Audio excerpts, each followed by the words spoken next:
President Bush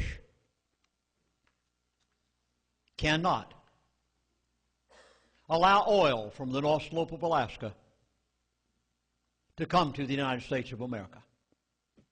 Because if he did,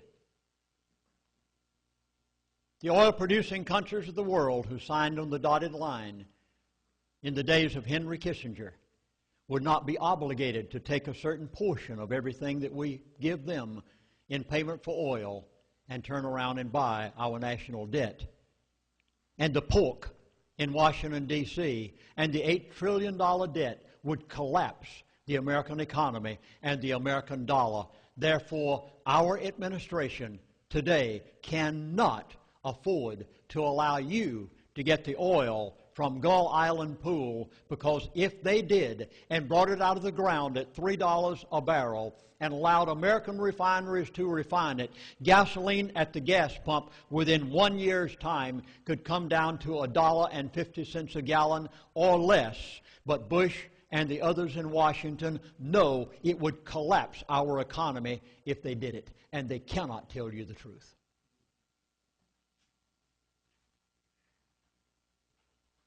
Somebody must buy our national debt. Many others are besides just the oil-producing countries, but they alone would cause our dollar to collapse. Mark my words. You will be paying $4 to $5 a gallon at the gas pump in the very near future. Why? You will be paying the national debt through the gas pump.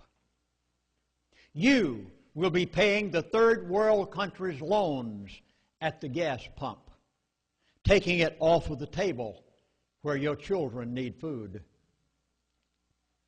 by a design plan which I knew about 25 years ago and begged the American people to listen. Have you ever wondered what happened to the 56 men who signed the Declaration of Independence? 5 signers were captured by the British as traitors and tortured before they died. 12 had their homes ransacked and burned. 2 lost their sons in the Revolutionary Army. Another had 2 sons captured. 9 of the 56 fought and died from wounds and hardships of the Revolutionary War. They signed and they pledged their lives, their fortunes, and their sacred honor. What kind of men were they?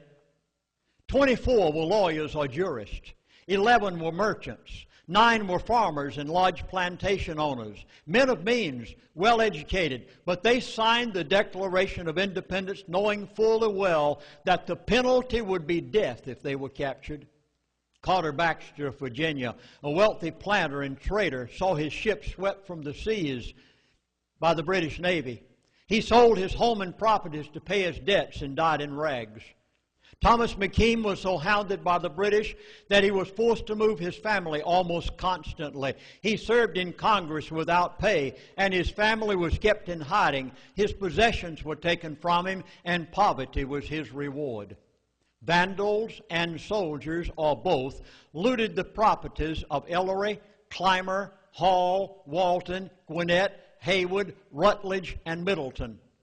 At the Battle of Yorktown, Thomas Nelson, Jr. noticed that the British General Cornwallis had taken over the Nelson home for his headquarters. The owner quietly urged George Washington to open fire. The home was destroyed and Nelson died bankrupt. Francis Lewis had his home and properties destroyed. The enemies jailed his wife and he died within a few months. John Hart was driven from his wife's bedside as she was dying. Their 13 children fled for their lives. His fields and grits mills were laid waste. For more than a year he wandered in forests and lived in caves, returning home to find his wife dead and his children vanished. Within a few weeks' time he died of exhaustion and a broken heart. Norris and Livingston suffered similar fates. Such were the stories and the sacrifices of the 56 men who signed the Declaration of Independence.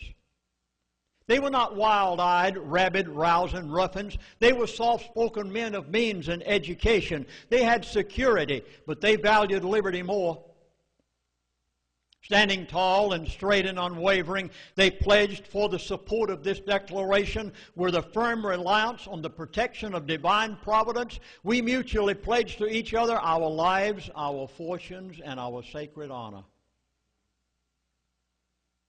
and gave to you and my son here and me the privilege of a free land, and to be an assembling tonight as free people.